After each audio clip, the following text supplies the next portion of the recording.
Hello, everyone, and welcome to this topic of data analysis, where we are going to perform a full retail data deep dive using the DMart Ready dataset. So, here we are going to perform customer sales as well as marketing related analysis.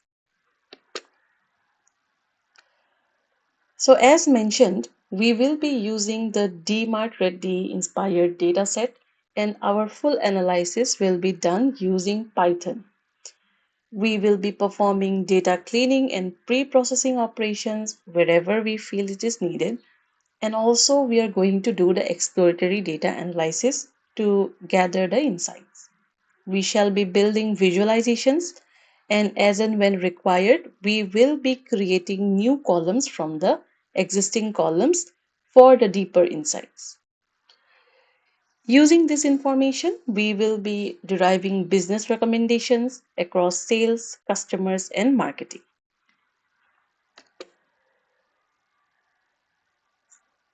So the data set is going to have somewhere around 25,000 rows and 29 columns. The link to the data set is provided in the description below. So what are the different columns we are going to see here? We are going to see customer demographics, which is going to indicate the customer ID, the customer age, gender, city, subscription. Then we will also have information about the order details, such as the order ID, date, status, value, shipping charges, information about the product, such as the product name, the category of the product, the MRP, and the discount.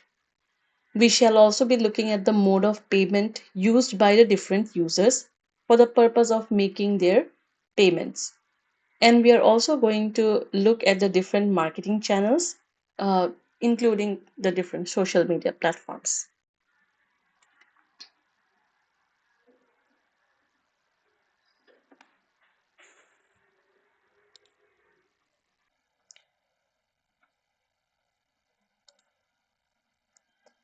So let's start our analysis for the DMart dataset, where we will try to understand customer behavior, we'll try to understand the patterns in sales, and we'll try to understand the different trends.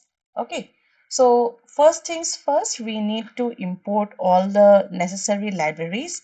So let's import them first. So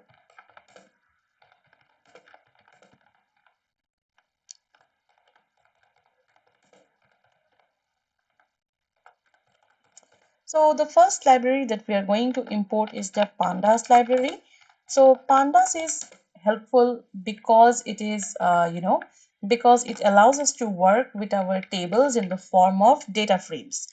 And we will be able to organize our data in a more constructive and understandable manner, which will further allow us to gather the insights in a much more better way. So we need to import the pandas library, followed by I'll also import the numpy library just to be on the safe side. So that's done. Now we need to import the libraries for building our graphs and charts. So the visualization libraries are going to be matplotlib and seaborn. So personally, I am more comfortable with using the seaborn library, but in your case, if you feel that you want to use some other library like plotly, you can go ahead and do that as well. So import matplotlib dot pyplot splt and import seaborn as sns. So these are the four libraries which we are going to import now. And if we feel that there is the need for some other libraries, we are going to import them as well as we go ahead with our code. So let's give it a run and import the libraries. So it's connecting right now, as you can see. Let me increase the font a little bit. Yeah. So you can see it is connecting. Well, it's connected and we have our first cell successfully executed. The next thing is we need to get our data. So we need to load our load our data set. Now our data set is present in GitHub. Okay, so what I'm going to do is I'm going to go to the raw file and I'm going to copy this link right here. Okay, and I'm going to import it using the read underscore CSV function from Pandas. So let's call this as df equals to pd dot read underscore CSV, and let me paste the file path here and give it a run. So this is successfully executed. So which means that our file or our data set, which is the DMartData, it is successfully imported to the data frame df. Now let us have a quick preview of our data. We need to understand what our data looks like, how many rows and columns are present in our data.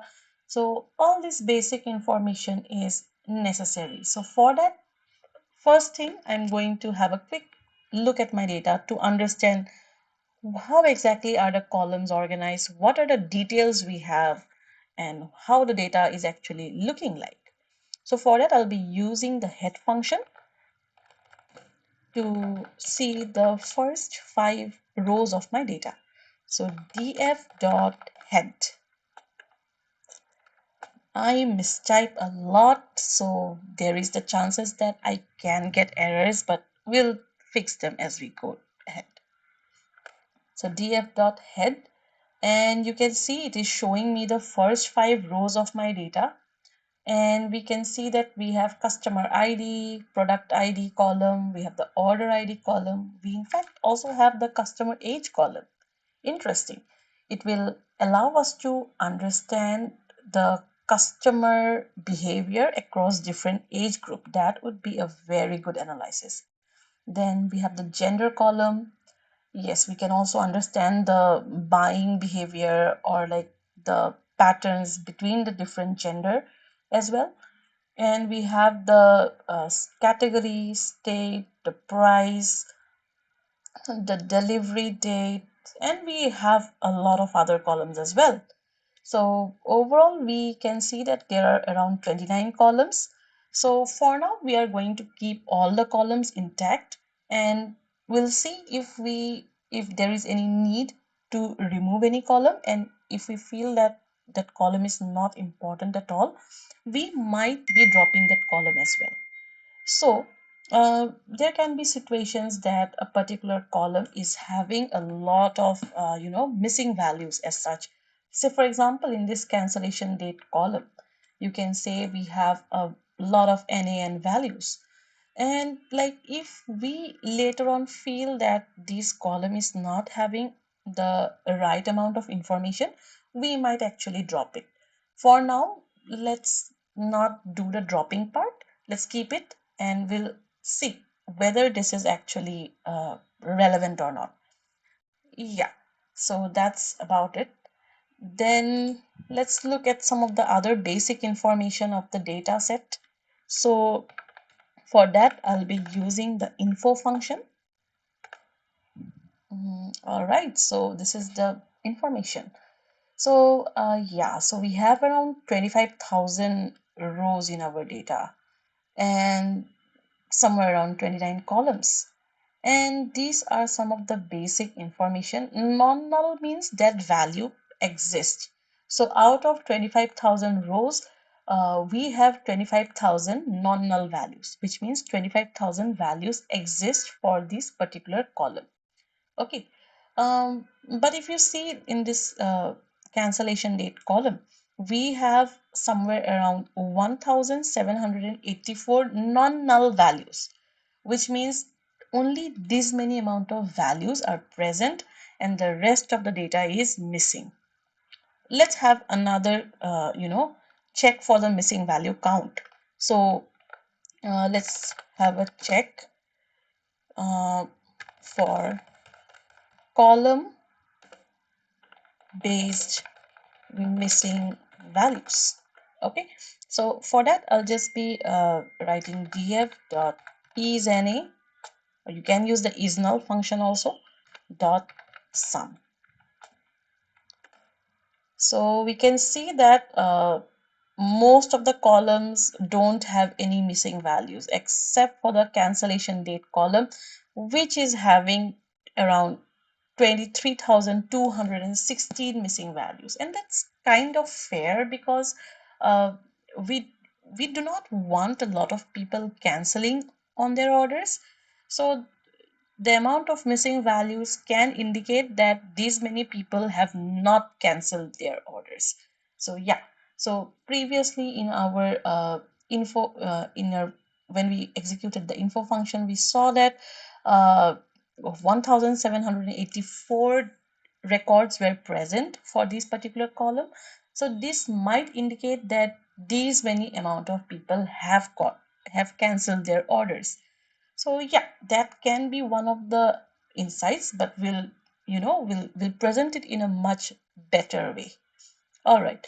So now that we have checked on the missing values as well, we can go forward with our analysis. But before that, it's a totally optional way of doing things. But in my situations, what I prefer to do is I try to have all of my columns sorry, I need to have all of my column names in the lowercase because there is a high chance I might mess up on the capital letter and the small letter. And Python is case sensitive, so we have to be careful when we are typing out our column names as well. So what we can do is we can convert all of our column names to the lowercase. And there is also the situation that sometimes the spacing between the words can be an issue later on. So what we can do is we can remove these spaces with the underscore. Okay, so let's do that. So let's say I'm kind of standardizing the column names. So for that purpose, I'll just call upon all the column names df.columns, and I will be replacing them with this df.columns converted to lower, which means I'm converting them to the lowercase. Plus, I am also replacing all the white spaces with underscore. So let's give it a run, and this is successfully executed. Now let's take a quick check whether this was successfully done or not. So df.columns, and yes, it is properly executed. As you can see, all of these column names, they are in the lower case. And previously, if you look at this shipping charges, it had SS capital, CS capital, and there was a space in between these two words. But now after this conversion is done, you can see that the shipping charges, all the letters are in lowercase, and the spacing between the two words is replaced with an underscore. So I have done this part. All right. Next, we are going to go ahead and we are going to do some analysis. So let me give it a header. So I'll be trying to understand customer insights. So let's give it a name, customer insights. Okay, so that later on if we go through this code, it's easier for us to locate at which segment we had done this particular analysis. All right,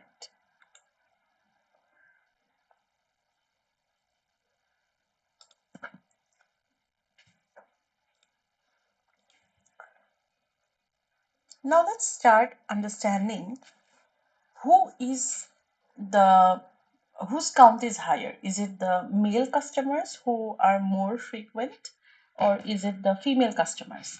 So let's understand the gender distribution.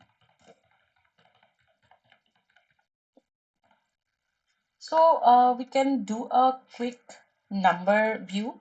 So for that we'll be using the value counts function. So df of gender dot value underscore counts. There you go. I made do mistypes a lot. Yeah, value counts. Okay, so we can see that the count of male customers are higher in comparison to the female customers.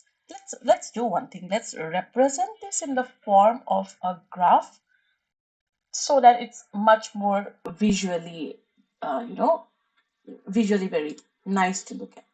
So for that, we'll be using the seaborn library's count plot. So SNS dot count plot, and we are doing the plot for the gender column. So X equals to gender, and this data is coming from the data frame DF. Let's put up a title. So this title will be your gender distribution. So let's give it a run. Yep, it's looking fine. I don't want this text displayed. So you just write plt.show. Yep, it's looking fine. Yes, male distribution is higher in comparison to the female. So let's put this analysis. Let's write it down somewhere. Let's just write it down here that the male customers are higher than female customers. Yep, male customers are higher than female customers. Now let's also understand like which age group of people are frequenting this DMart more. Like, is it like the youngsters? Is it the middle-aged people? Is it the is it the senior people? So for that purpose, we do not have a specific age group column, but we do have an age column, and we can take the help of that to create the age groups. Say for example, if we have kids, or let's say if we have any person, let's say 0 to 25 years, we can consider them to be young adults, kids and young adults. Let's just write it like that. Kids and let's call it as young adults. Okay. Then for 26 years, or you can say 26 to 45 years, let's consider them as adults, plain simple adults. Then 45 years and above, that's 46 to let's say 60 years, we can consider them to be middle-aged people. And I'll not put any spaces. Spaces can become a problem, so we are going to avoid spaces. Let's write here kids underscore YA. We don't want spaces. And then from 61 years and above, let's put a benchmark. Okay, let's put a benchmark. Let's say that's 120, till 120. It's highly unlikely we have a 120 aged customer, but let's just keep it that as the ending point. Let's call them as seniors. Okay, this kind of doesn't sit right with me, so what else can be written here? Let's just write it like this: kids YA, kids YA. Yeah, this is fine. Okay then. So now that we have decided on the groups, we need to now create the groups to be there in our data set. So for that, I'll just create a new column, which can be considered as no caps age group. Okay, and we can say that pd dot cut. So we can use the help of, we can take the help of cut to create these groups in the form of bins. So For that purpose, we are taking the help of which column? It is the age column. So DF of customer age. I believe it was the customer age. Let's have a quick.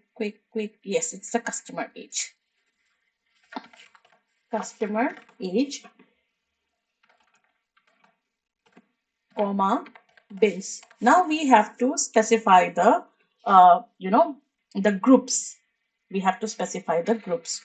So 0, then 25. So the next grouping should start from 26. The next grouping should start from, it should start from 46. Then it should start from 60. Let's see, 61. And the ending should be 120. So these are the bins. These are the groups. Okay. This is going to be the groups. Now,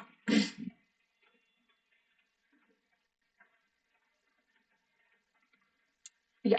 So now we need to put the labels. Okay. So labels will be the first being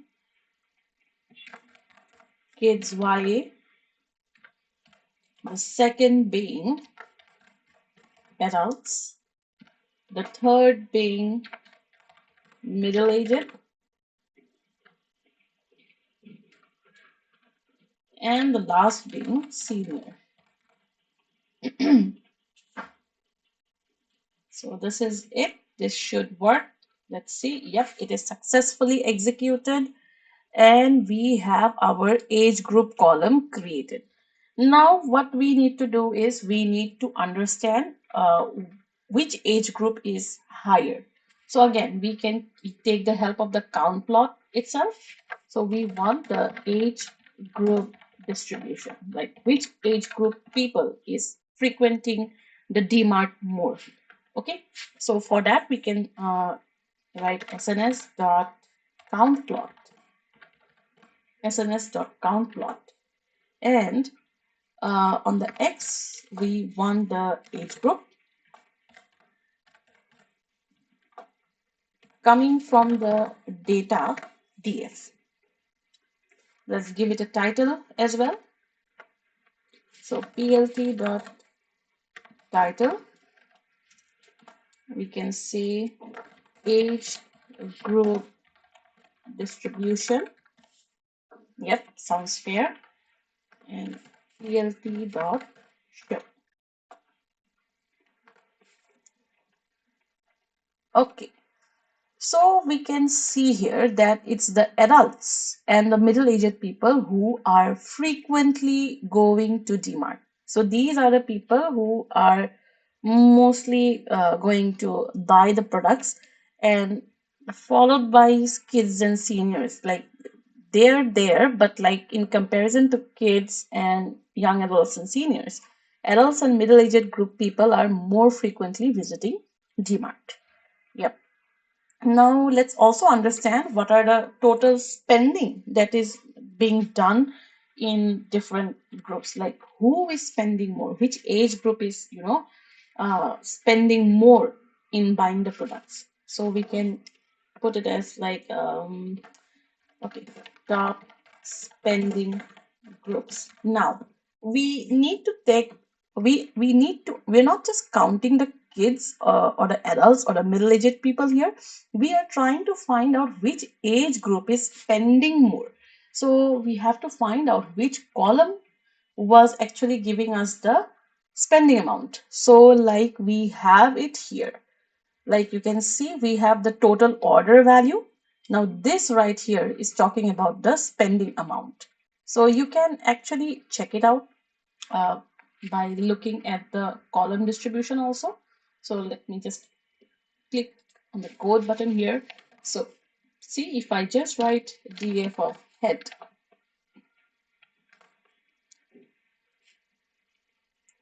you will be able to see the total order value. This is the amount that was paid by this person. Who is this person? Let's see. We do not have the name of this person, but we do have the customer ID. So this person YSB75 has purchased it's the Ariel Matic Top Load Liquid Detergent, and she has spent 909.02 on this particular product. So we can take the help of this particular value itself. Okay, so let's see now. So let's create a new data frame so that we can have the whole grouped data with us. So age spending or age spend is equals to what? DF of group by. DF of group by. So we are doing the grouping based on what? We are doing the grouping based on the age group. Based on the age group. And what are we trying to find out? The total spending of every age group. So, what was the name of this column? Total order value. It's the total order value. Total order value. And what are we trying to get? The total. So, dot sum. Okay. So, let's have a quick view. Spent. Okay, so we have this. Okay, what do we have here? This why this. We have some discrepancies here. Let's try to fix that. Let's try to fix this. So let's look at the data first. So we have the total order value here. Total order value. Let me have a quick look at the data type here.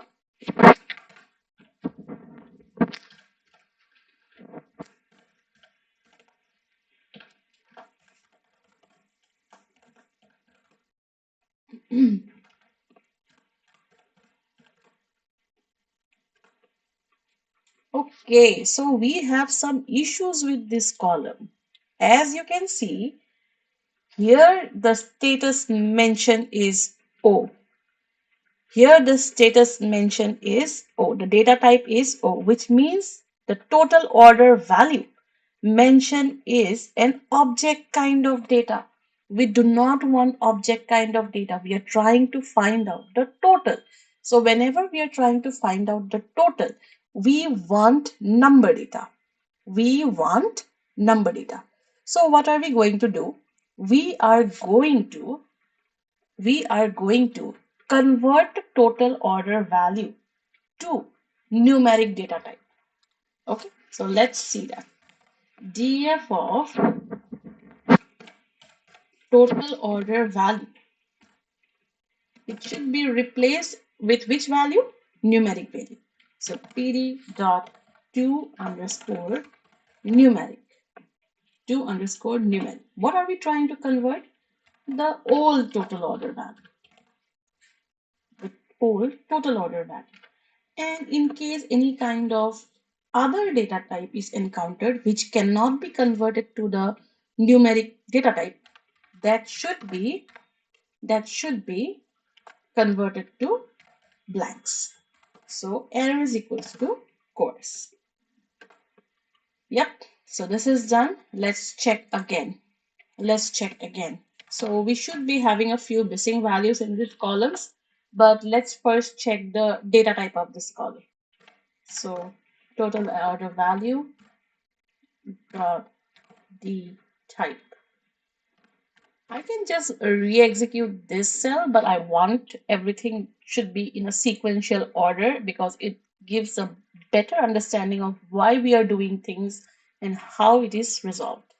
So, yep, our thing is done. See, float 64, which means that our our total order value column is converted to a number format, which is the decimal number format. Okay, now we have also converted some of the data type which cannot be converted to numbers to the blank values. So let's see how many missing values we now have in this column. So df of total order value dot is any dot sum. Somewhere around 3134 values are there. And if we look at these, the one that we executed previously, we can see that we have something called as cancelled. So it might happen that there were some cancelled orders. There were some cancelled orders because of which the entire, the entire thing was converted to the object data type. So now we have resolved that, and we should be getting the correct uh, total amount for every age group. So let me re-execute this line of code, and we have this. Yes, we have our data properly. Now let's do one thing. Let's again represent this in the form of a data frame. Sorry, let's represent them in the form of a proper graph. But for that, we need it in the right data frame format. It's easier for us to understand that way. So let me just reset the index.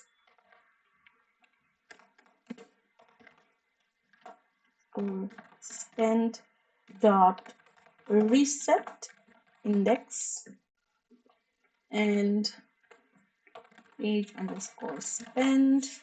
So let's see it one more time. Yep, looking good.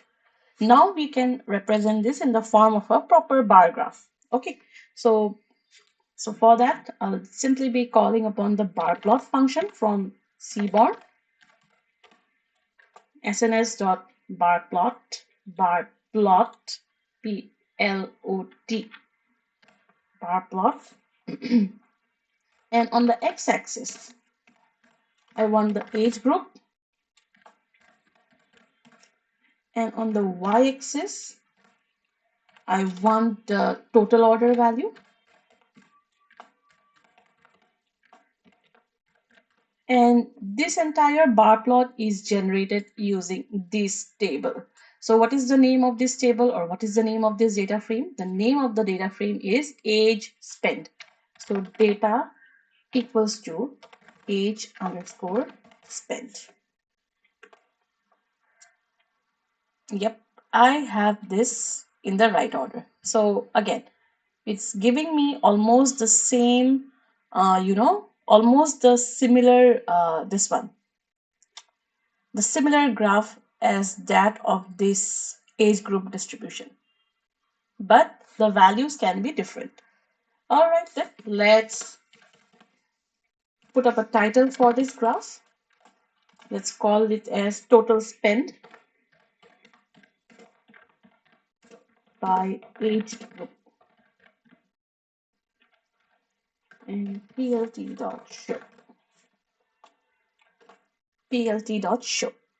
So yes, there we have it. Okay, we can do a similar analysis to find the total spending based on the gender also. In fact, let's do that too. So I want to find out the total spending for different genders. We found out that male customers were the ones who were most frequent to DMart. But I want to understand, out of male and female, is it still the male people who is spending more?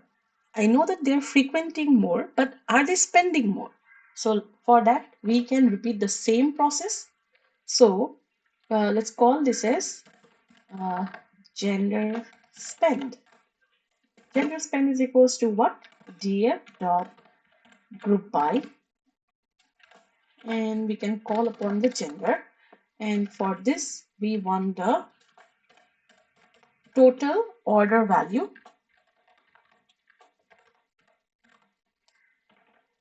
dot sum. And while we are at it, let's just reset the index to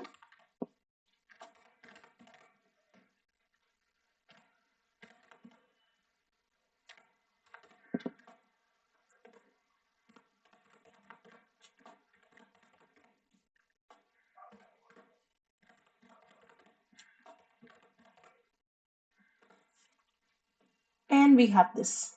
So yes, looks like it's still the male population who is spending more on DMart. Like they are the ones who are purchasing more products. So again, let's represent this two in the form of a bar plot. So SNS dot bar plot.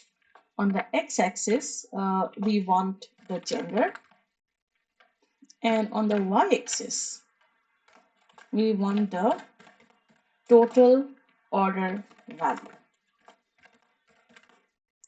right? So we have that. Now, plt dot title to show who is the what is the name of the graph. So plt dot title will be gender gender gender spent, or you can give it gender based spending. Sounds a little here and there, but okay, we get the idea. So plt dot show. So control enter, and okay, we have a problem. Okay, I didn't mention from which data frame this x and y axis is coming from. So data equals to gender spend. So gender spend is talking about this table. We are forming the bar plot using this data. So this should work fine right now. Yes. And we can see that it is the male population who is spending more. All right. So the next thing that we are going to analyze is the RFM segmentation. Now, if you are not familiar with the term RFM segmentation, it's actually a marketing analysis technique which is used to identify a business's best customers based on their purchasing behavior. And it is majorly done by using three factors, which is namely the recency, the frequency, and the monetary value. So recency is actually talking about how recently a customer made a purchase. Frequency indicates how often they are purchasing, and monetary indicates how much money they are spending. So customers are scored on each of these factors, usually on a scale of 1 to 4 or 5, where 1 is the lowest score and 4 being the highest score. So if we let's say if we're talking about RFM score of 444 for any customers XYZ, then it indicates that that customer is an extremely valuable customer because he has the top score for all the three factors. And if you're talking about, let's say, a score of 111, then this indicates inactive or an low value customers. So it helps us identify which customers are valuable, and how we should be how we should keep these customers interested in the business itself so that we don't lose them. All right, so let's go ahead and write the code for our RFM segmentation. So the first thing we need to get is the latest date. So what is the latest date? So we can say it is the maximum date that is present in our data. So latest date is equals to df of order date dot max. So this should be the latest date. After that, we need to find out the recency value. So in order to get the recency value, we need to group the customers based on the customer ID, and we need to get their latest order dates. So for that, we are going to write, let's say, recency. This should be equals to what? This should be equals to df dot group by customer ID of order date dot max, and we will be applying an lambda function to get the latest date for every single customer. So apply lambda x with the expression being latest date minus x, and we need this in days. Yep, this should work fine. So okay, we have this issue right here, probably because our order date is still in the object format. Let's just have a quick look. Order date dot type.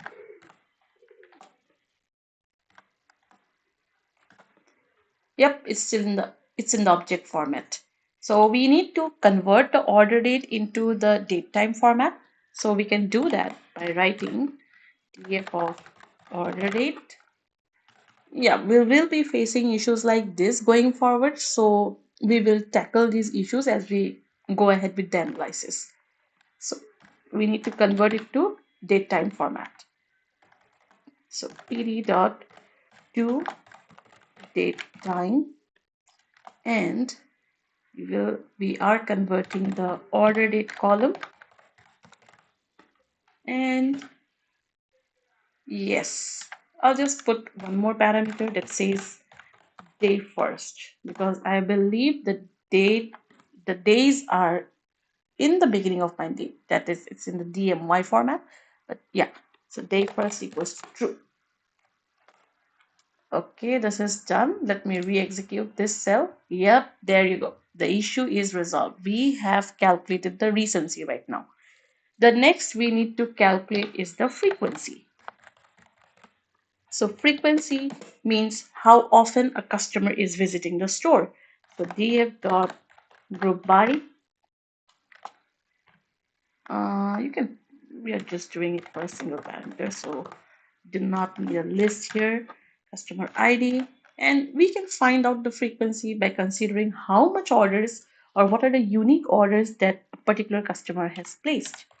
So order ID dot count.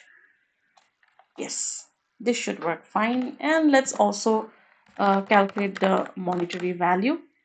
So monetary, not monetary. Okay, monetary is equals to df dot group by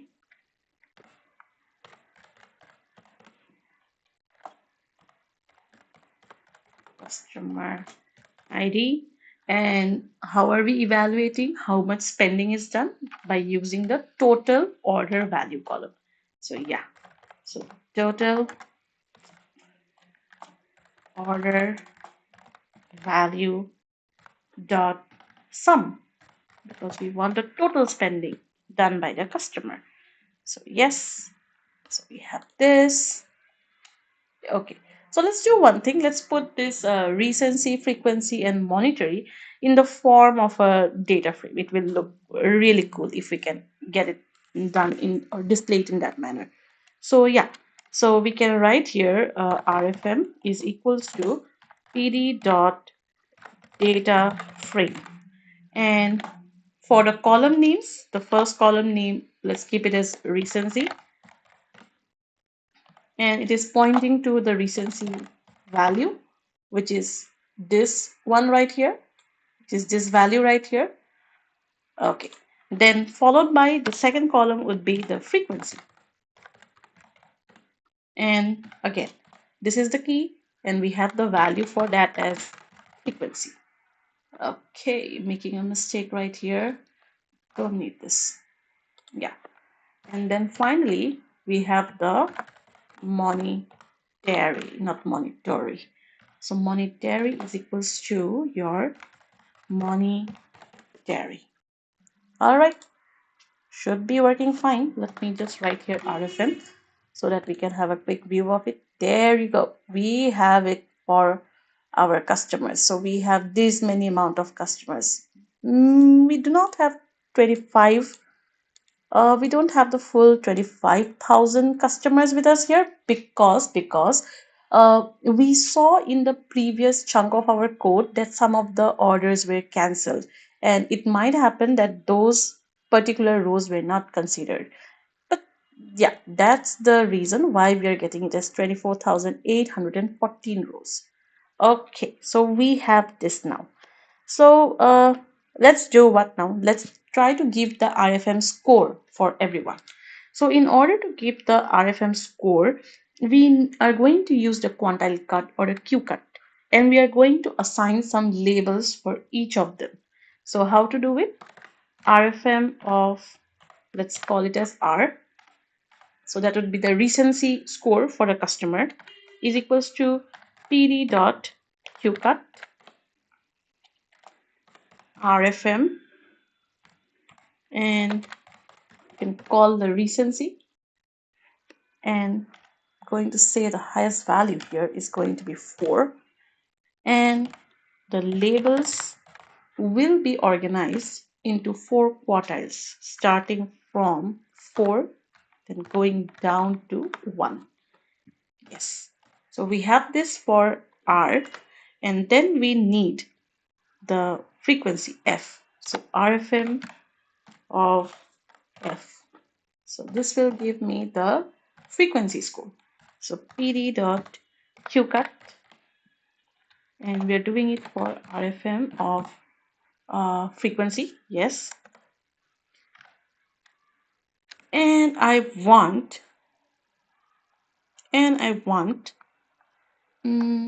the frequency at the top to be the highest. So like rank method equals to first.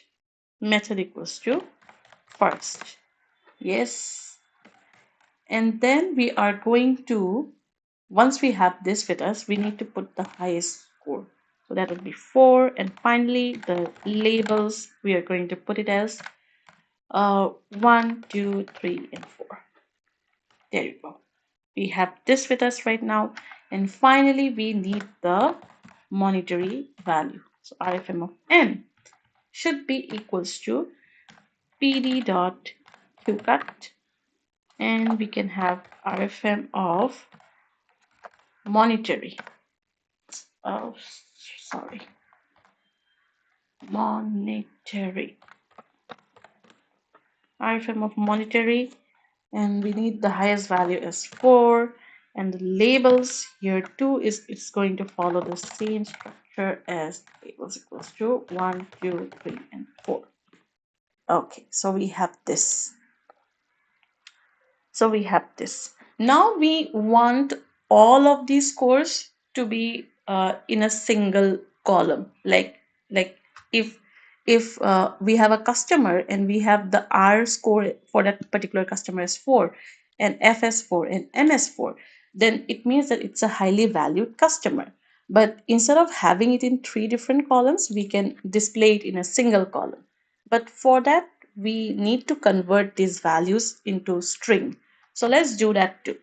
So let's call this new column as RFM of RFM score. And RFM score is going to be equals to what? It is the RFM of R. And we need this in the string type. So dot S type str.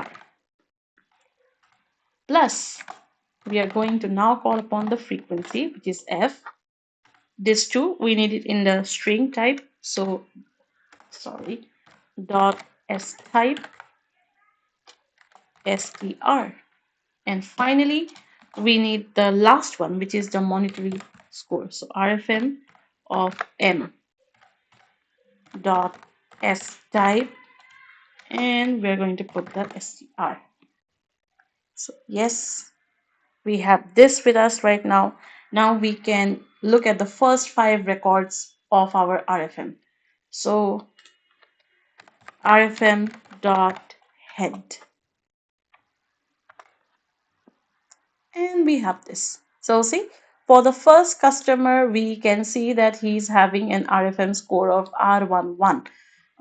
For the second customer, we can see it is 312.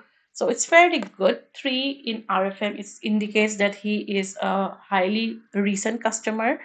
2 indicates that he is spending quite a value, but not a very high value. 1 is a very small value that he's spending. 313. Now look at this. This indicates that he is a highly spending customer. Although not that frequent, but it is a highly spending customer. As you can see here, when it comes to the frequency, amount, we can see that almost all of our customers are one only. Like if you have a quick look at the data set, you will find that the amount of order or the frequency is less. So we have this with us. All right. Next, what we can do is we can look at the monthly sales peak. So yeah, that's about the RFM score. And next we are going to look at the monthly sales peak. So monthly sales.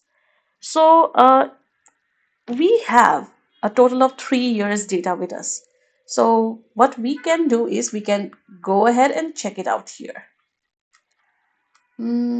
If you scroll up, let's not do that. Let's just call it here to have a understanding of the data. Let me just open up a code cell here and let me show you the df.head. Now when I show you df.head, what do you see? You can see all these different columns, but along with that we do have the year column and the month column. So these two columns are extracted out from the order date column. So we have these extra columns with us. Do we have a day column? Let me just look at the info function once. df.info.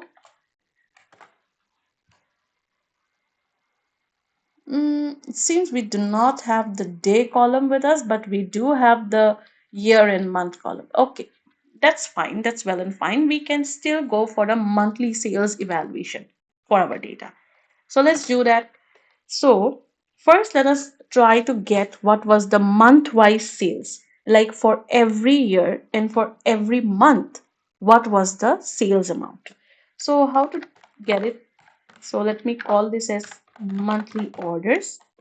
Monthly orders is equals to df dot group by, and we are going to do the grouping based on the year, and then after the grouping based on the year, we need the grouping done based on the month.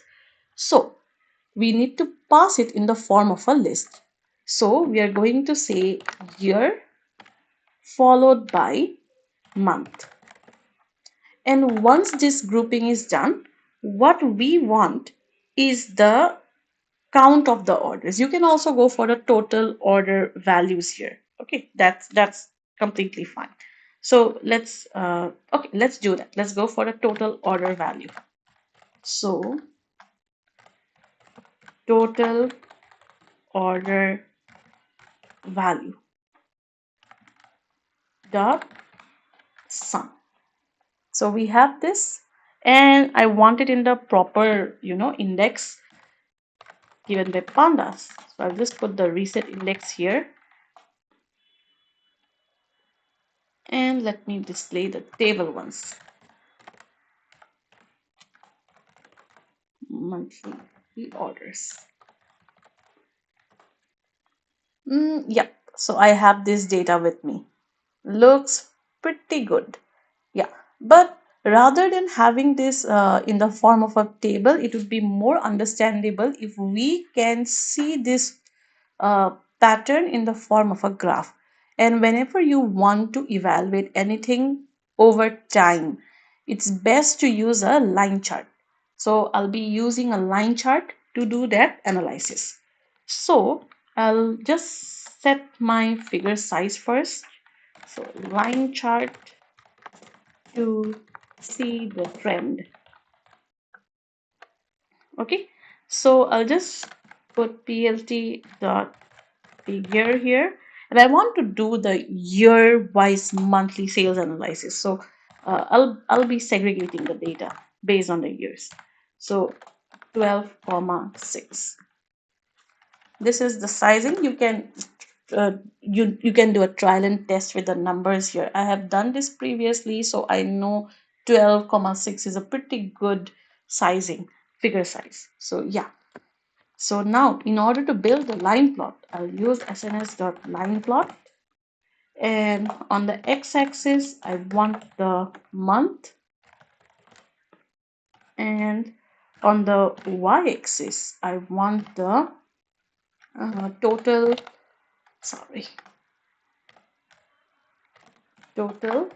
order value, and I want the whole separation to happen based on the years.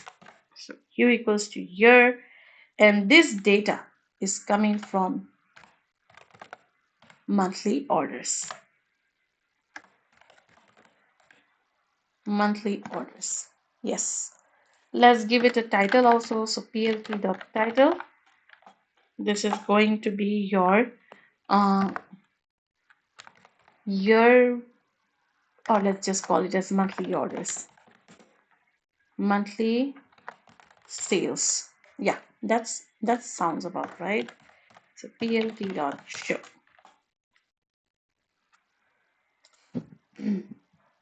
Yep, we have this. Oh, but it's not looking that proper. As you can see, I'm getting the line charts perfectly, but what do you see here? What do you see here in the x-axis? The months are not in the right order. So the months in this chart, it is following the alphabetical order. We do not want this. We want January 1st, followed by February, March, April, like that. So this chart, although it is showing me the answer, it is not the right outcome that I was hoping for. So what I will do, I'll first organize my x-axis. I need the right month order. So let's just, redo this task, and let's make sure that our month ordering is proper. So month order, I'll just define the month order properly. So as you can see here, we have the full month name here. So we'll try to keep that only. So we'll put here January, comma, we put here February, then we'll put here March,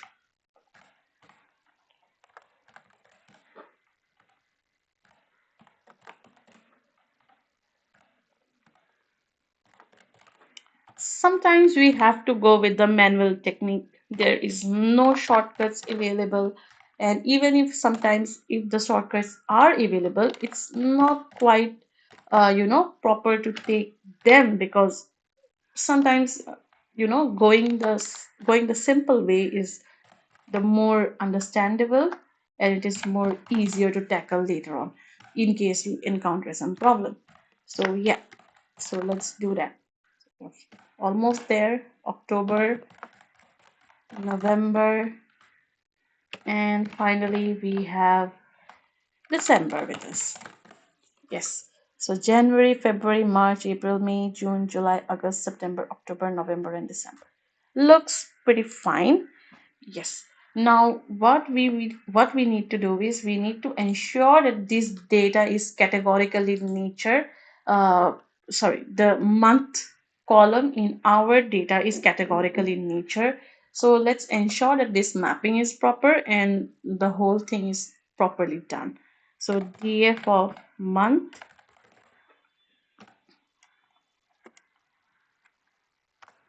so why are we doing this? We are converting month to a categorical type so that we can put the right order in. So yeah, so pd dot categorical. C capital. Categorical. What are we converting? The previous month values. So df of month, and what should be the categories? So categories should be equals to month order, which is this one, month order. And do we want it ordered? Yes. So ordered equals to true. Yes. So this is done. Now we can sort the entire data frame based on this order if you want it. Okay. So df equals to df dot sort underscore values. And what is that value? It is the month. So let's give it a run. Yep, this is successfully executed. Now what we can do, we can re-execute this line. Let me just copy and paste it here. I didn't do anything. I just copied and pasted this whole thing here itself. Okay, so let's run it and see if we can get the right answer. Okay, where did we do the mistake? Mm, mm, mm, mm, mm.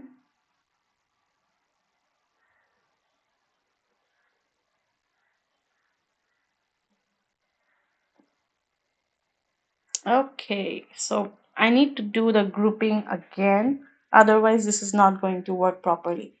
Yep, yep, this needs to be done because otherwise it's not taking the orders here.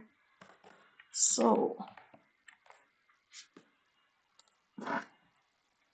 and there you go. We have the right data with us now. We have the right data with us now. I think I need to copy this right here. I did it here in the previous code, but I don't want the previous thing to change. So let me just paste it right here.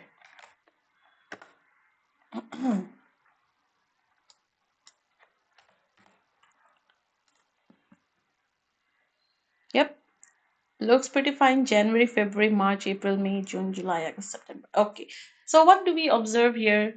What can we see here? We can see that sales has been increasing for all the years. It is not going that low, but we can see that for the year of 2021, there was a huge dip when we talk about the sales in February.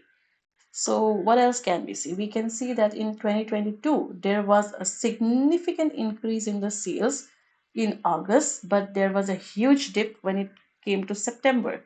And this dip was observed when you compare it with all the years, like in 2021, 22, and 23.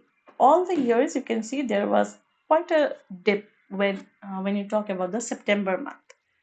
And as the year progresses along, we can see the data is not that bad. Yeah. So there we have it. We have the monthly sales. Okay, spelling mistake here. Monthly. Yep. So we have the monthly sales with us. Next, what can we evaluate? Let's look at the cancellation rate. So do you remember that we have a column which is talking about the cancellation date? So it was giving us an idea of when the orders were cancelled. So we do know that there were certain orders which were cancelled, right? So so we are going to find out what is the cancellation rate. Was the amount of cancellations high or low?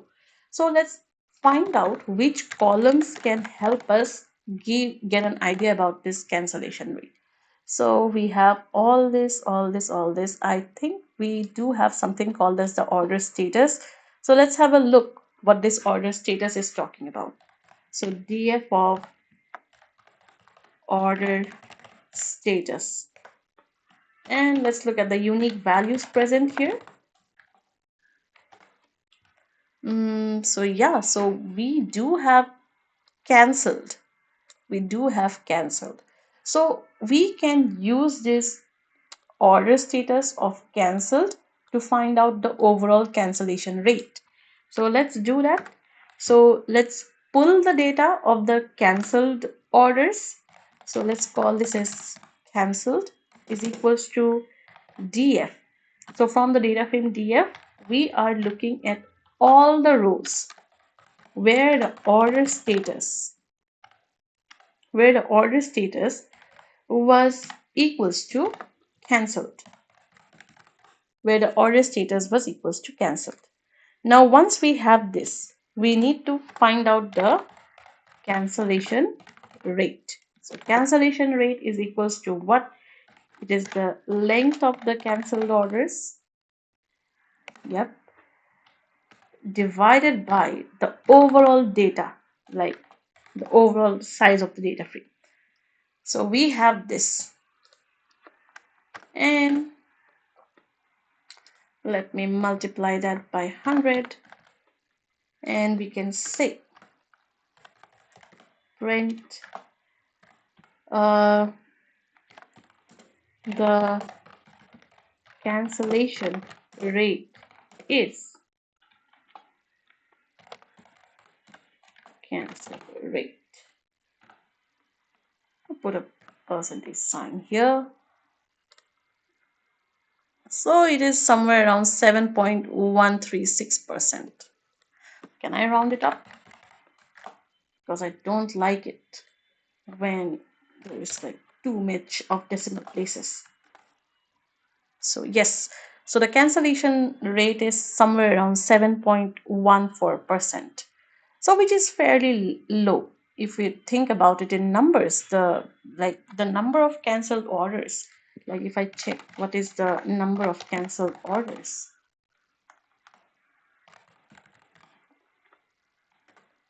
it is somewhere around 1784. In comparison to the entirety of my data, 1784 orders are cancelled. That's fair, it's fine. People can change their mind at the last minute. They might have to leave the town for a bit, at which point they are unable to receive their orders. So they can opt for the cancellation process. So yeah, so the cancellation rate is still low, which is a good number. So 7.14%.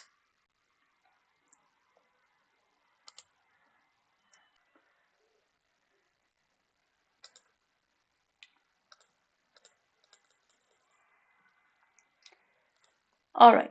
So next we are going to look at the day-wise, the day-wise orders placed. Okay. So for that, let's give it a name like day-wise orders, just to have an idea like on which days of the week were people ordering more, or was it the same for all the days of the week. So let's create a new column for that. Let's call it as day of week, and this should be equals to df of order date, because we need the names of the day, and in order to collect that we need the help of the order date column. So df of order date dot dt dot day name. So this will give us all the days name as according to the date. Next, let us build a count plot to count the day wise number of orders. So sns dot count plot. On the x-axis, we would need this day of week, and this should be coming from the data frame df. And we want the ordering of the entire x-axis should be in the form of Monday to Sunday, and not in the alphabetical order. So we will define the order here. Let's say it's going to be Monday, Tuesday,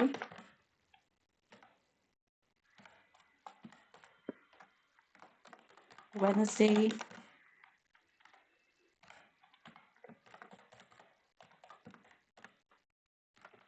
I mistype a lot, like I have mentioned already, but can't help it. I just have to recheck everything once it is done. Saturday, and finally we have Sunday with us. Yes, so this is done. Let's give a title for our plot. So let's call this as orders by day of week. Yep, sounds about right. plt.show. So let's give it a run. And we should be okay. Where did I make the title? Title should not be, as I said, I make a lot of mistypes. Okay, so we do have our a graph right here, and we can see that on Tuesday and Thursday we have a slightly lesser number of orders placed, but for the other days it's almost the same. Like we can see a huge amount of orders being placed on all the days of the week, so which is somewhere near to 3,500. Yeah, that's fair. Okay, all right. Next, let's look at the impact of the shipping fee. Like we do have free shipping and paid shipping, right? So sometimes when our order values exceeds a certain amount, we do get free shipping. But if we are buying a lesser value of the order, like let's say if it's less than 500 rupees or so, we sometimes have to pay a separate shipping amount. So let's say if we do have any kind of difference when it comes to analyzing the orders with paid shipping and the orders with free shipping. So let's do that once. So let's understand the shipping, sorry, shipping fee impact. Let's understand the shipping fee impact. So DF of, let's call this a new column, which is shipping uh, shipping fee impact. Okay, just give it a name like this. So it should be equals to what? DF of shipping charges. Shipping, tongue twister for me. Shipping charges. Okay, because we do have shipping charges with us. We do have delivery charges. We do have shipping charges. So so we'll see to this. Yeah. So we're going to apply a lambda function here to get the shipping status as free shipping or paid shipping. So we will be using a lambda function x, and what will be the expression? The expression is this, that the result is going to be free shipping. The result is going to be free shipping. When is it going to be free shipping? If the value of x, which in this case it is indicating the shipping charges, is equals to 0, else it is going to be a paid shipping. Otherwise it is a paid shipping. All right, now let's look at the plot. So SNS.count plot. On the x-axis we're going to put this ship fee impact, and on the data side it is coming from the data frame df. Let's give a plot title also. So plt dot title. Let's not make a mistake again here. I'll just write the name as shipping fee impact, just to have an idea.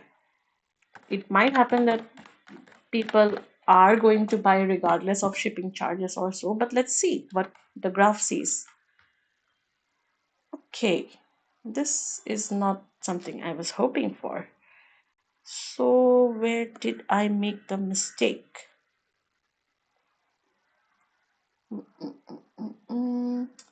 If x equals 0, it should be paid shipping. So this is count plot, ship fee impact. Did I not write it properly? Okay, let me do one thing. Let me just have a look at the value counts. Okay, now let me try df of ship fee impact dot value counts. Okay, so it's showing me paid shipping. It's showing me paid shipping. So it seems everything is in the paid shipping mode only. Let's do a quick cross check once. So df of shipping charges greater than equals to 0. Let's check if we have any of these values. No. So we do not have any of these values, which implies that all of them had a shipping charge with them. All of them had a shipping charge with them. We can try and understand what is the distribution of the shipping charges too. So for that, we can use a histogram plot. And we are looking at what? For the shipping charges. So we can see it's here. So there is some amount of shipping charges that is still given, that is still there. Yeah. Let's do another quick check. DF of shipping charges equals to, sorry, let me look at the minimum shipping charge. Okay, so we do have a 0 here. Why is it coming in inverted quotes? Why is it coming in inverted quotes? Let's check at the data type.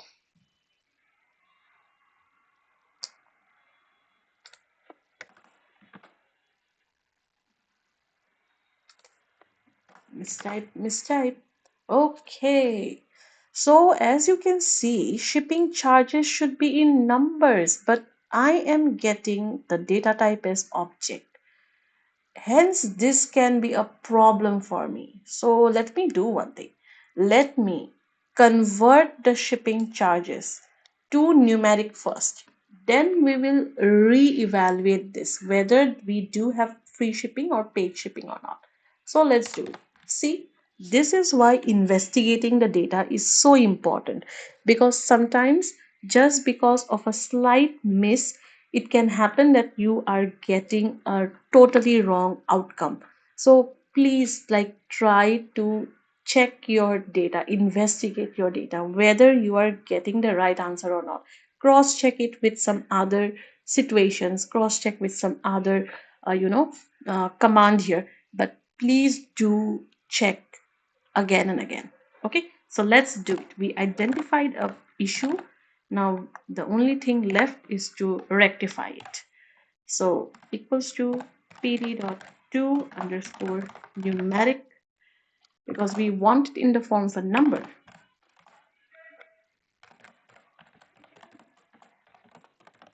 Shipping charges, and in case it encounters any kind of data type which is not convertible to a number, I want it to be replaced by NaN values. So error is equals to worse. Execute it. Let's try this again now. This is executed. Okay, see, we do have free shipping. We do have free shipping with us. Now let me try to plot it again. Count plot. On the x-axis, I want the ship fee impact.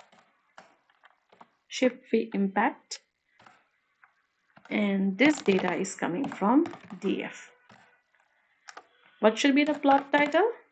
So the plot title should be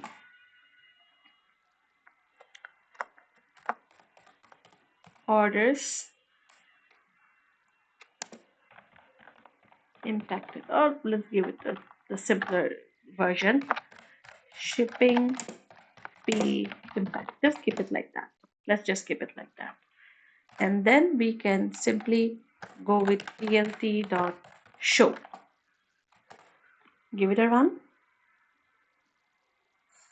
Now, do you see the difference? Yes.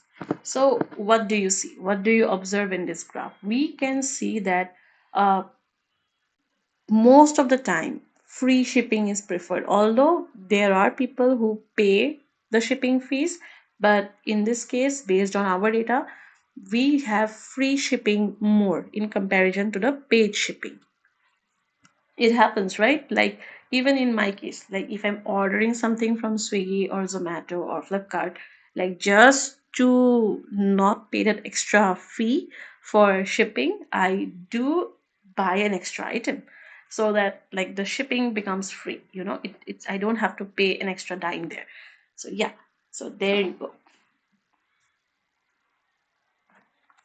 All right. Now that we have an idea about this one, let's quickly have a look at this. See the difference? So there have been the histogram, but it seems it's in chunks.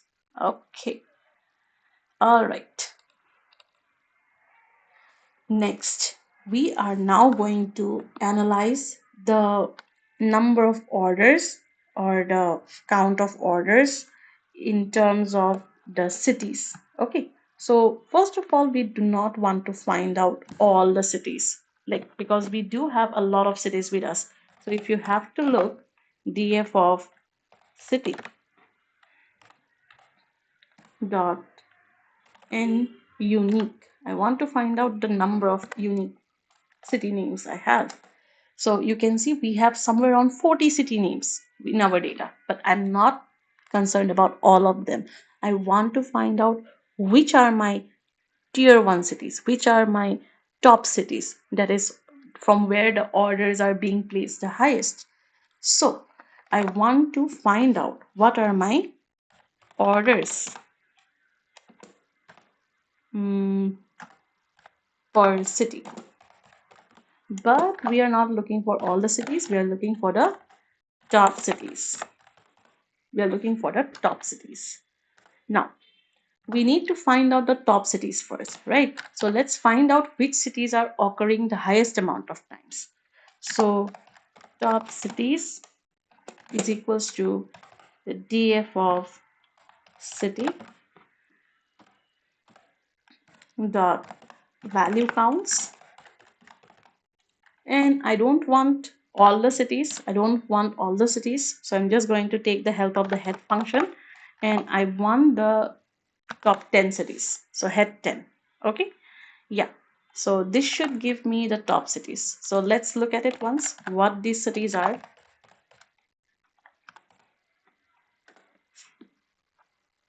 Okay, so as you can see, we have Vadodara, we have Navi Mumbai, Guntur, Suryapet, Vishakhapatnam, Mundri, Barchu, Baruch, Thane, Aurangabad, Nagpur. We have all this. Sorry if I have mispronounced the names. Okay, all right. So we have this as our top cities. Now I want to represent these entire table rather than having this in a tabular format. I want this in the form of a bar plot. So what I will do, I'll use the bar plot function from seaborn to build that. So sns.barplot, on the x-axis I'll put the index. So in this case the index is city, right? So top cities dot index. And then on the y-axis, I want the top cities dot values. Okay, so this is done. Now, what we need next is a title. The plt.title. Let's call this as top 10 cities by order volume. Okay, and yeah, plt.show. So let's give it a run. Okay, so I have the, all right, the x-axis is overlapping here, so let me just rotate it by 90 degrees. So plt.xx, and rotation, let's keep it as 90. Yeah, should work fine now. Yep, it's looking much better, much better. So as you can see, these are my top 10 cities based on the order volume.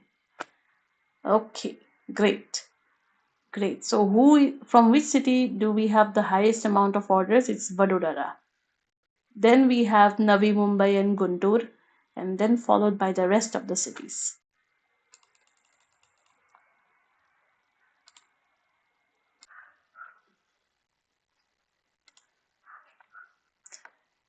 Now let's look at the product category. What exactly does the product category have? So DF of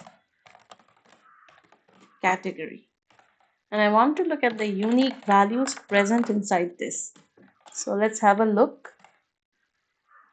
Okay, so we have three categories under the category, which is imported, local, and branded. Let's see which of this category is more demanded by the consumers or the customers. So for that, we are going to, let's say we will try to understand category dominance, like who is more demanded. Okay, so for that we are going to just have a quick view. DF of category dot value counts.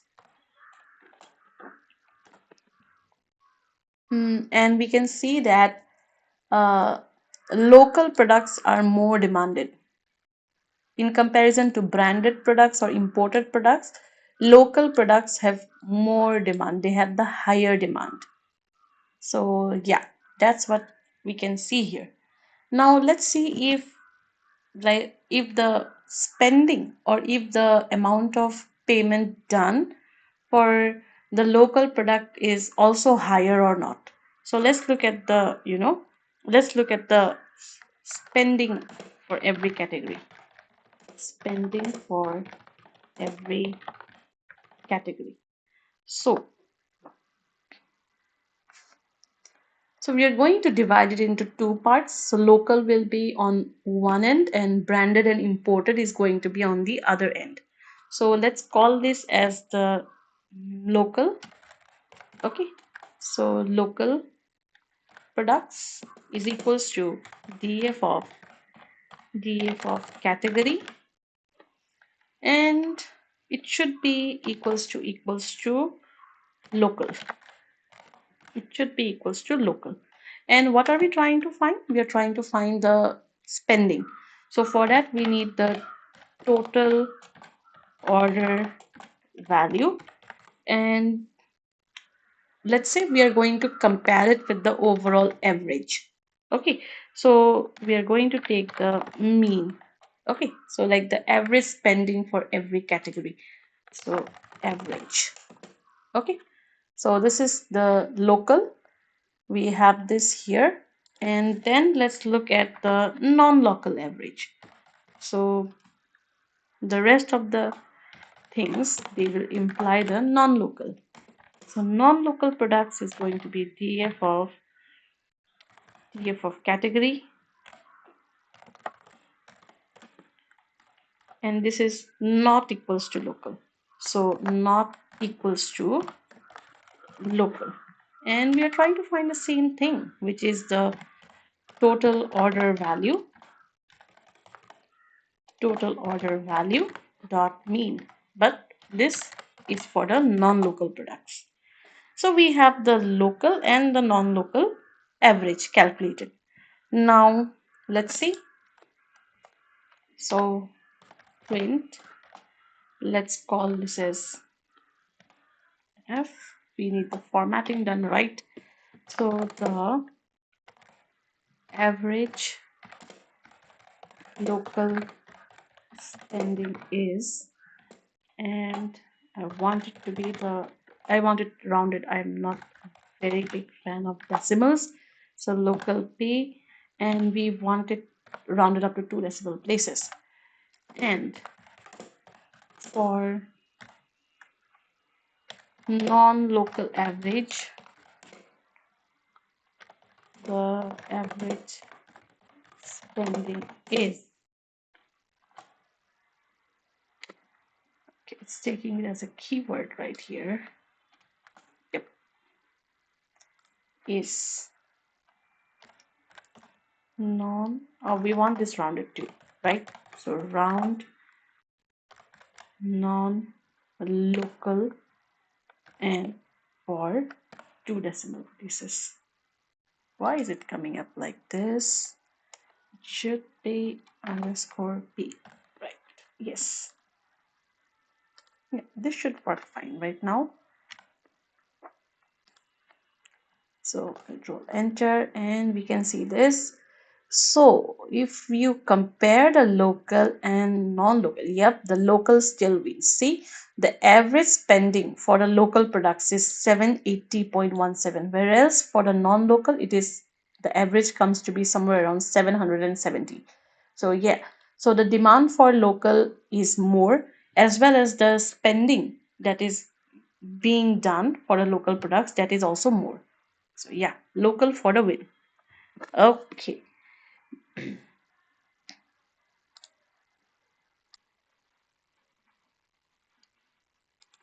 Okay. Now let us look at the top products, like the products which are ordered more. So in order to find that out, we are going to first see which of the products count is the highest, and then we are going to generate a bar plot to represent the same. So yeah, let's go ahead and do that. So let me write it down as top products, like the products which are more in demand. So for that, we are going to create a new data frame to keep all the count of the products. So top products is equals to df of product name. So we have that column with us. So product name, you can use the id, but like the id is again going to be different for every different product. So it's better if we can use the product name, like it will give us an understanding also, like which product are we exactly talking about. So dot value counts. So let's see what this is giving us. So if I now go for top products, so as you can see, we have all these different things. So we have the digestive cookies, we have the bathroom cleaner, we have the masala tea, we have moong dal. So we have all these products. It looks like we have a lot of them, but let's just focus on the top 10 products. So let me just put the head function right here so that we can just get the top 10 and not everything. Yeah, so let me re-execute this and let me re-execute this. So yeah, so these are the top 10 products that we have. Let's do one thing. Let's represent this in the form of a bar chart. So it looks visually more nice. Okay. So for that, I'll be calling sns.barplot. And on the x-axis, I need the names of the products. So on the x-axis, I'll be putting the top products. That is the name of this data frame. And we are talking about the index. So top products dot index. And on the y-axis, we are talking about the values. So this 12121205. So we are talking about the values of these data frame. So top products dot values. Yeah. So this should work. Let us also give our plot a title. So plt dot title. Spelling mistake. plt.title. What should I name it? Let's just call it as top 10 products by order count. Yeah, that sounds about right. And then finally we can use plt.show. And let's see.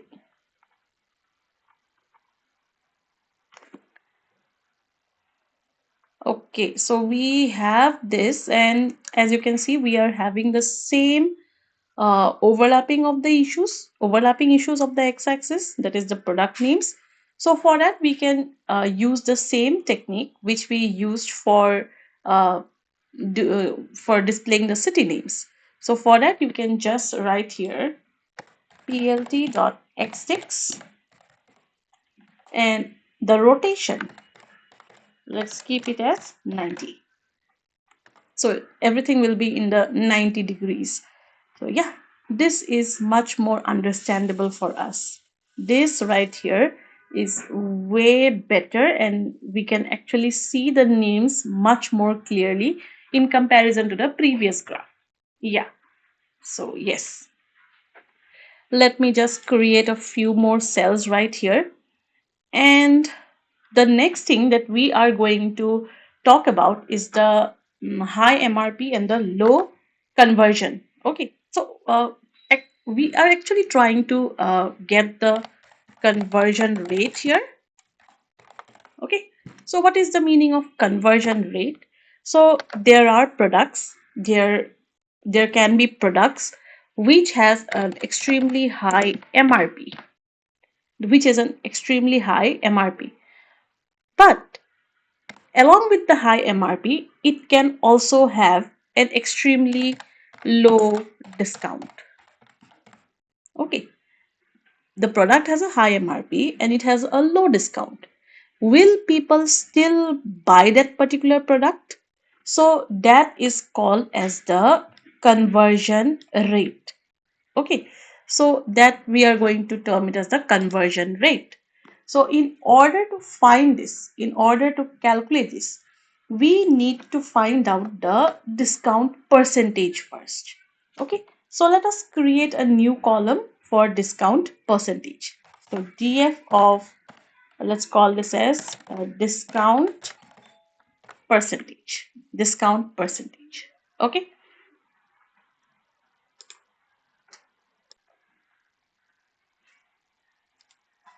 so the discount percentage, it should be equals to it should be equals to what? The difference between the MRP and the discount price, and the whole thing should be divided by the MRP. So it goes something like this: df of MRP.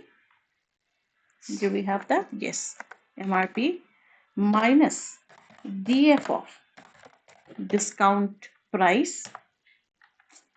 Made a mistake. Discount price. Discount price. And this whole thing should be divided by what? It should be divided by the MRP itself.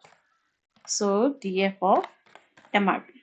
And since we want this to be in the right percentage, we are going to say multiplied by 100. Okay, we are going to use multiplied by 100. Now, once we have the discount percentage, we are now going to find out all those rows that has high MRP and low discount. So what are we trying to find? All rows with high MRP and low discount. So we can set a threshold here. Let's say we are considering the high MRP to be the those particular products with MRP in the top 10%. Okay, so we are considering those MRPs which lies in the top 10%. Top 10%.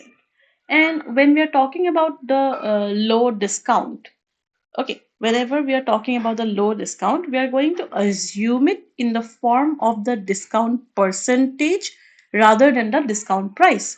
So we are looking at a discount percentage which is less than, uh, let's take it as 10%. Yeah, which is less than 10%. Okay, this is something which I have set based on my data, but if you feel that you want to go for an even more narrower band, you can switch these values up. Okay, so that is up to you. Now let's call a new data frame. So HM and LD. So pretty cool, right? I'm writing here HMLD, which means high MRP, low discount. but yeah, you can use any name that you want, totally up to you. So I'm going to say df of, now what do I want? I have two conditions to check here: MRP lying in the top 10% and discount in the discount percentage in the bottom 10%. So that is what we are looking for here. So we are looking for df of, so two conditions, right? So we'll put this inside a bracket. So df of MRP, it should be greater than what? It should be greater than the it should be lying in the top 10%, right? So df of MRP dot quantile and we want it to be 0.9, so that we are talking about the remaining 10%, which is the top 10%. Okay, so this is one condition that we have. The next condition is what? The next condition is for the discount, which is df of discount percentage. It should be less than 10. It should be less than 10. So I have this with me now. That is the high MRP, low discount based data. Now we are going to calculate the conversion rate. So conversion rate, it should be equals to how much? It should be equals to the length of the entire HMLD, right? And we are not going to consider the entire data from this HMLD data frame. We are only going to consider those data where the order status is delivered, because returned or something which is cancelled is going to be that is not something which we are looking out for, right? Like, we are looking for how many people kept their orders. So out of this entire data, we are going to collect only those data. We are going to collect only those data where the order status is equals to delivered. Where the order status is equals to delivered. Now, once this is done, we need to divide this entire length of the data frame by the actual HMLD size, this one. So this right here is going to give us the conversion rate. Let me multiply this by 100 so that we get it in the right percentage. Now we can print out our message. So F, and I'll write the conversion rate is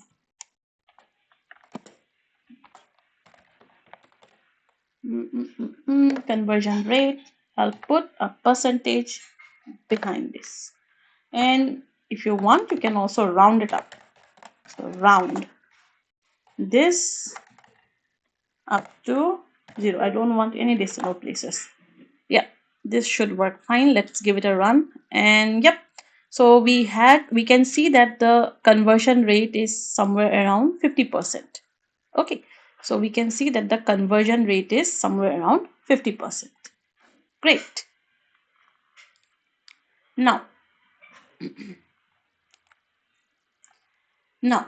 the next thing we are going to check into is the category wise discount strategy. So we have the different categories, right? Like branded, imported, local. So do we have the same amount of discount given for all these categories?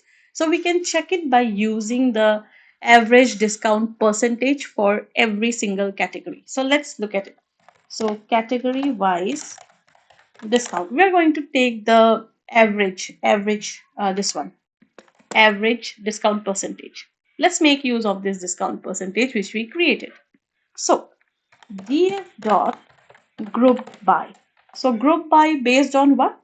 Based on the category. And for each category, what do we want? We want the discount percent. We want the discount percent, and we want the average discount percent.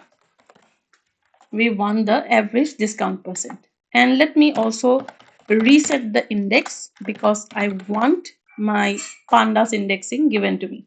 So this is done. So let's check it out. Category discount. Okay, so we have this. As you can see, there is very little difference between all of these different categories. All of them almost have the same amount of discount percentage with very slight difference between them. Okay, yeah. So that's about it. Let's put them as category wide discount percentage. Yep. All right. So we can see that discount is given out for all the different categories, be it branded, imported, or local. Okay. Next, let us try to see if like we have different kind of payment, right? So in based on our data, if you scroll up, if you scroll, not let's not do that. Let's just call the column names here. So df dot columns. So if you observe here, we do have something called as the payment method. Okay, because people they can choose to pay through credit, debit, they can use UPI, they can do cash on delivery. So let's see what are the unique values present in this payment method.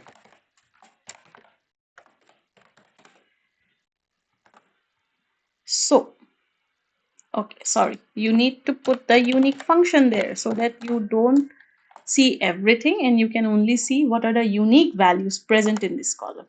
So we have COD, debit, credit, UPI, net banking, and we have those orders which were cancelled, right? So these are the different things that we have.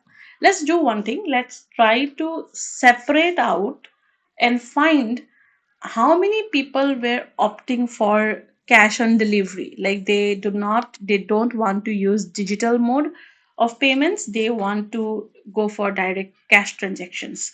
So let's try to find out, like like cash cash versus digital, which was more dominant. Okay, so for that let's separate out the data. So for digital we are going to consider all the data whether payment method is debit, credit, UPI, net banking. And for the COD we are going to keep this as separate, like cash, and this is digital. Okay, so we are going to now collect only the digital mode first. So of df of method payment method. So this should be what? It should be equals to not a single value but a particular list of values. So we have 4 values, right, with us. So we are going to say dot is in. Dot is in where? Is in this particular list of values. So what you can do, just to make your job easier, you can simply copy this and you can paste it here. Okay, so we have this with us now. So this is our digital data. And similarly, we are going to separate out the COD as well. So DF, where DF of payment method, it should be equals to what? It should be equals to COD. So COD. Yep. So we have this too. Now we can try and see how many orders were digital in nature, how many orders were in COD. Okay, so let's do that. So print, I'll directly go for the print part and I'll see digital. You can take the total order count also, but I'll go for the average value. So digital average order value. Why do I keep making this mistake? Value. It should be how much? It should be something like this. From the digital data. From the digital data, we are considering the total order value. And we are going to consider the average. So dot mean. So this should be the average amount that was spent or that was consumed using digital mode of payment. Okay, so this is the one, and we need another one for the COD. We need another one for the COD. So we are going to put up a comma here, and we'll write the second message here that COD is how much? COD is going to be from the COD data. From the COD data, you're taking the total order value dot mean. Total order value dot mean. Yep, this should work out fine. So let's check. So we have the digital average value that is spent on the through the digital payment modes. It's 775.85. And using cash on delivery, the average spending, the average amount that is being spent is somewhere around 766.1. So the digital mode of payment is still a winner because people are opting more for the digital payment methods rather than the cash on delivery methods. We can also check what is the how many people or how much of the digital payments were done. So if I go for LEN of digital, we have 22,052 amount of transactions were happening based on the digital techniques. And if you look at the COD, then only 1,164 transactions were done using cash on delivery, which means this is still the digital mode of payment is still the preferred method of payment. Okay, so this is what we can understand.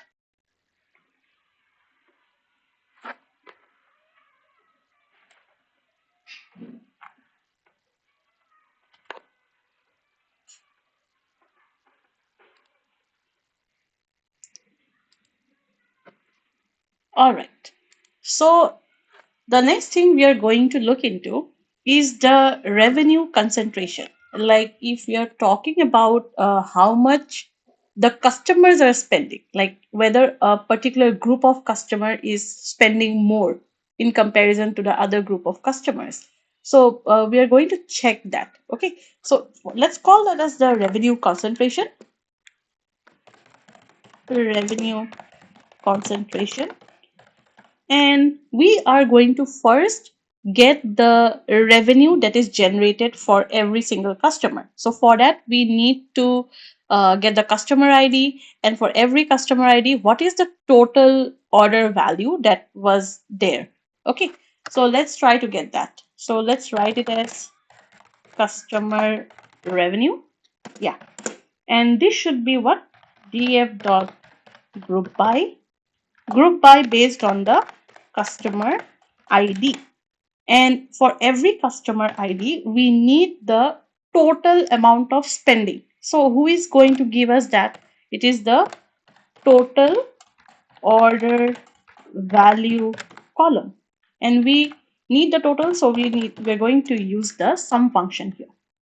Now, let's see. So that's there. And now if I try to see customer rev, let's see what's the output. Okay, all right, so we can see that this customer, it's 0. Maybe he canceled or he might have returned. And okay, so we do have the details like this, but let's do one thing. Let's sort the data. Let's sort the data so that the customers with the highest spendings are at the top. So sort values, and I wanted the highest values at the top. So the default ascending order should be false. Sorry, my bad. Yeah, this should work out fine. Yes. So as you can see, we have the highest spending done by this particular customer ID. Then after that, we have this particular customer ID spending this much amount. So yeah, this right here is in the sorted order. All right. Now let's do one thing. Let's try to find out the top 10% customers. Based on this, we are going to take the top 10% customers.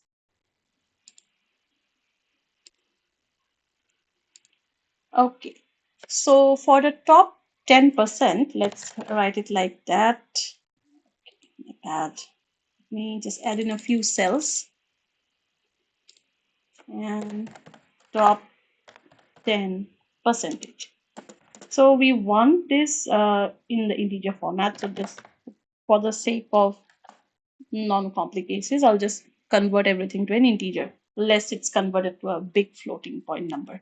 So 0.1 multiplied by the length of the customer revenue. Customer rev. Yes. So this is going to give me the top 10% from this entire list of customer IDs. So the top 10% I'm going to get it out. Yeah. Now, let's see.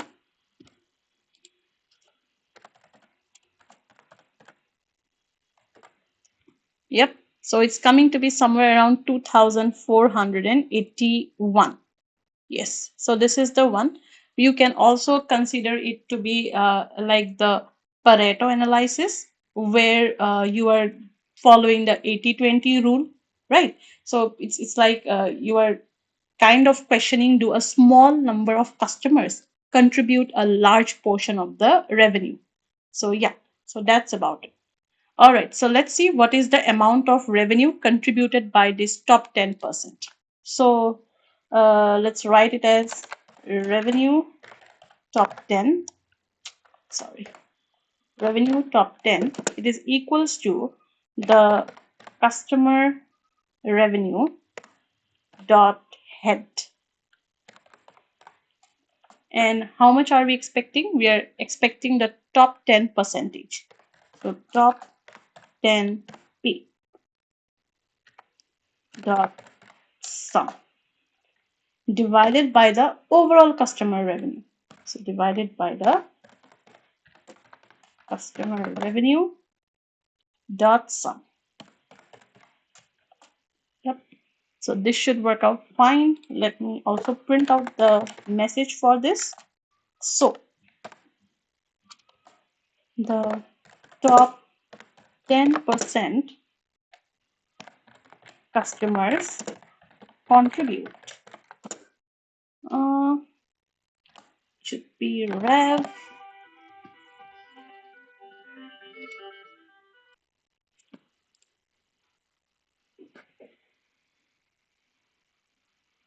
underscore top 10.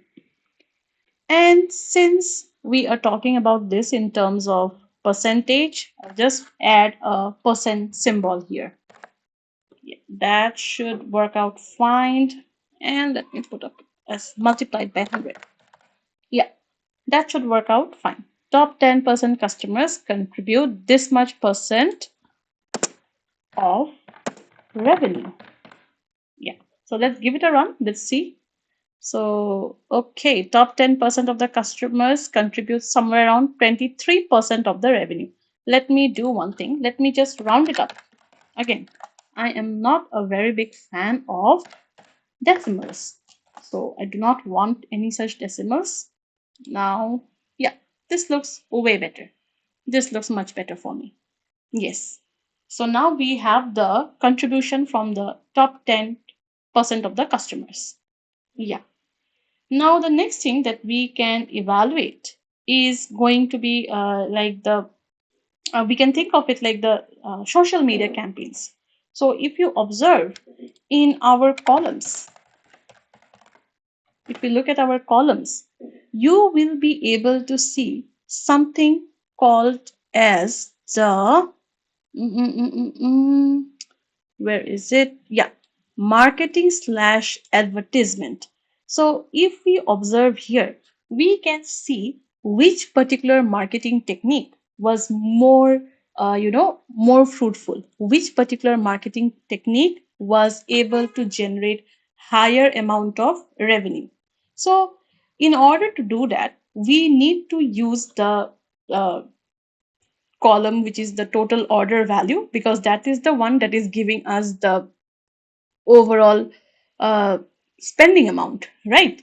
And what does this do? Let's have a quick look. What is this column having? So df of marketing slash advertisement dot unique. Okay, so we have this Facebook, Instagram, TV, other, or word of mouth from friends, right? So we are trying to analyze the impact of different marketing or advertisement strategies on the, on the average revenue generated per order. So in order to do that, we are going to first group the entire spending amount based on these categories, based on Facebook, Instagram, TV, other, and friends. So let's try to do that. So let me write here social media impact. Yeah. So is it which is giving us the better ROI, right? That is the return on investments. So ROI, let me write ROI is equals to df dot group by, right? Then we are doing the grouping based on what? Based on all this. So for that, we need to mention here marketing slash advertisement. Am I writing it right? I am not a very good uh, spelling checker, so let's just do it one more time. Okay, we'll check it if we get any error. So after that, we are looking at the total spending for this one, right? Or in this case, we are going to go for the average spending. So total order value dot mean, and we'll sort the data so that we have the highest values at the top. So dot sort values, and ascending we do not want it, so ascending should be false. Yep, so this should work fine. So let's see, print the ROI. What do we have here? Okay, so other, we don't know what other is, right? Others can be any other social media platform. It can be any other technique such as flyers, or maybe some, maybe some coupons or anything. But other than that, the ones that we do know, so Facebook is at the top, followed by Instagram, then we have the TV, and then finally we have the friends. Although there is not a very huge gap here, but it is still a good amount of this one, reach, right? It's a good amount of reach. Yeah.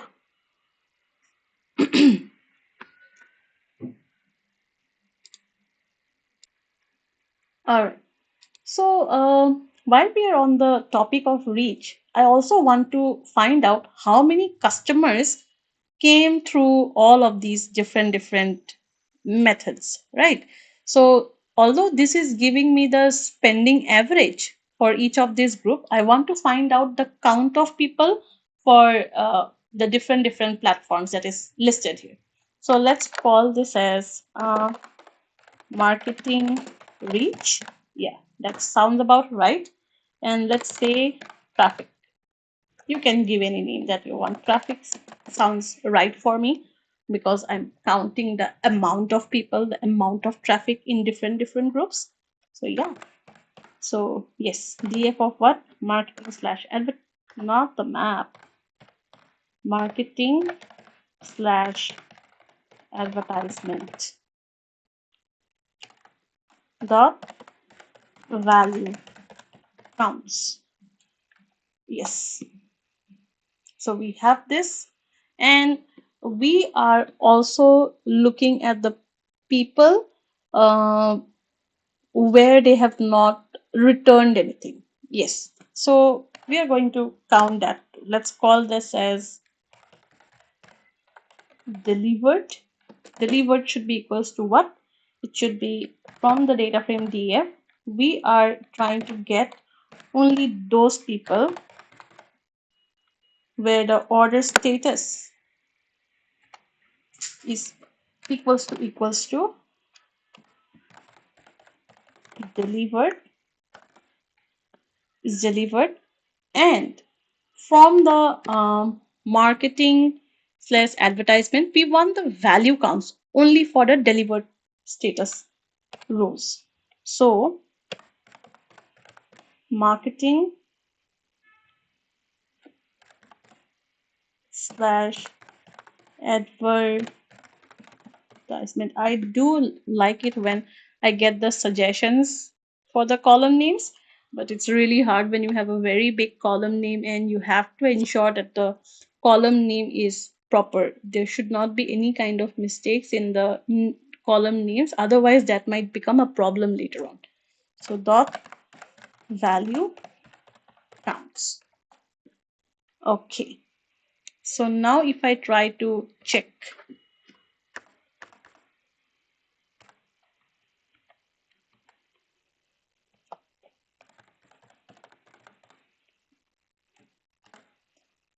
what do we have? So for the delivered status, we have Instagram has a reach of 4,404. For the Facebook, we have 3,264. And for friends, we have 2,148. For others, we have 2,099, and for TV 1094. So when you're talking about reaching the people, you are you can see that Instagram has the more impact. Like it was able to reach a higher number of people, 4,404. So yes, so this is a good reach. This is a good amount of reach. All right. So we have done a lot of analysis till now, a lot of analysis. Although our data has a scope of more analysis, but I guess these are some of the many insights which we can gather, right? So yes, so this is a fairly good analysis we have done. Let's try to summarize everything in a single document now. Okay, let's try to do that.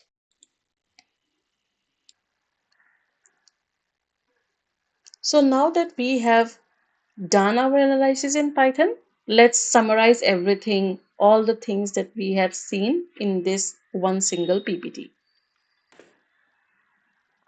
So the first thing that we were looking into was the gender distribution, and we found out that male customers were more than female customers. If we look into the spending based on the different genders, then here also it was the male customers who were spending more in comparison to the female customers. Then we have the age group wise count, like what is the age group wise distribution. So we can see here that the count of adults, which is somewhere in the range of 26 to 45 years, are in majority here. Then if we look at the spending, then here also we can observe that it is the adults group only, the same age group, which is spending more. Then we also calculated the RFM for the different customers. Now, how do we read this RFM frequency? So, let's say, for example, let's look at the first customer ID here. Here we have a recency score of 489, which indicates that the customer last made a purchase 489 days ago, and it is quite a long time ago. Then we have the frequency as 1, which means that they have made only one purchase throughout their entire tenure in this market. The monetary value is given as 0, which means that they have not done any spending, which means that possibly the product was returned or it might have been cancelled. So the overall RFM score is coming to be somewhere around 311, which indicates that the customer had very average recency, the activity was low, and there was no spending. So we can categorize this customer as low value and inactive. In this manner, if we have a RFM score of, let's say, 444, this indicates that the customer is highly a valuable customer and he's a very active customer, and we should ensure that he remains loyal to the store. So this is how the decisions regarding customers can be made. Now look at the monthly sales here. So we have the monthly sales trends for the three different years, which is 2021, 2022, and 2023. Now 2022 had the highest sales peak, especially in August, and it was reaching around 5 lakhs 40,000. 2023 shows more stable performance across the year with a notable peak in October and relatively consistent values. Then 2021 shows more fluctuation, especially with a dip in February and a rise in November. September of 2022 had a sharp drop in sales, which was the lowest point for that year. In most years, we can observe that there was a rise in the July to August tenure, which can indicate a possible seasonal sales boost.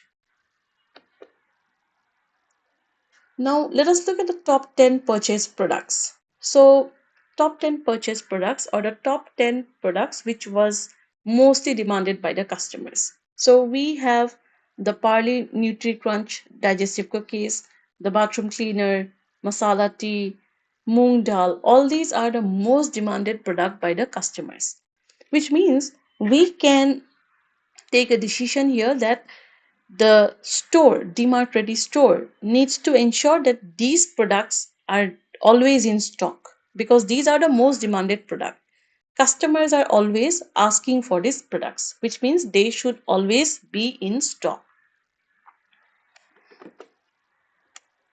Now, looking at the top 10 cities by order volume. So we have Vadodara at the top, followed by Navi Mumbai, then Guntur, Suryapet, Vishakhapatnam, and so on.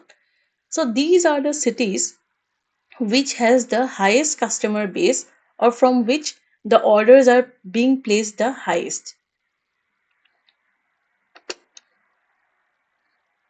Some of the other observations that was noticed was the cancellation rate. So the overall cancellation rate was coming to be somewhere around 7.14%. Then looking at the average spending per category, so we have three categories: local, branded, and imported.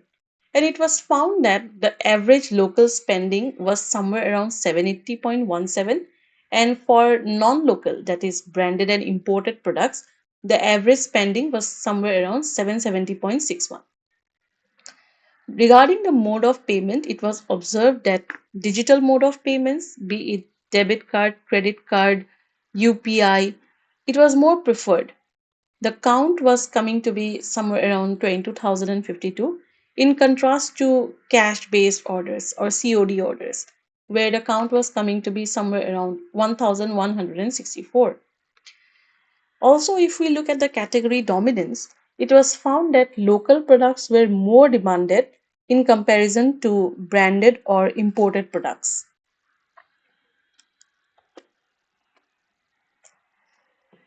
We also had a quick look at the social media impacts, and it was found that when it comes to spending, people who were using Facebook more, they were spending more. And in terms of customer reach, it was found that Instagram was uh, more used. So customers who were using Instagram more were highly using the DMart Ready store in comparison to the other social media platforms. So that is all from my end. If there are any more insights which you think you can add in, you can go ahead and do so. You can do some more analysis and gather some more insights.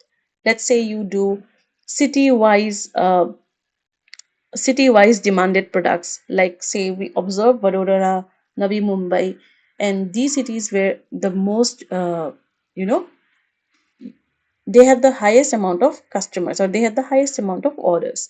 Now you can find out for these cities who are the top customers, or for these cities which products are being demanded the highest. We also observed that there was a spike for all the 3 years in the duration of July and August.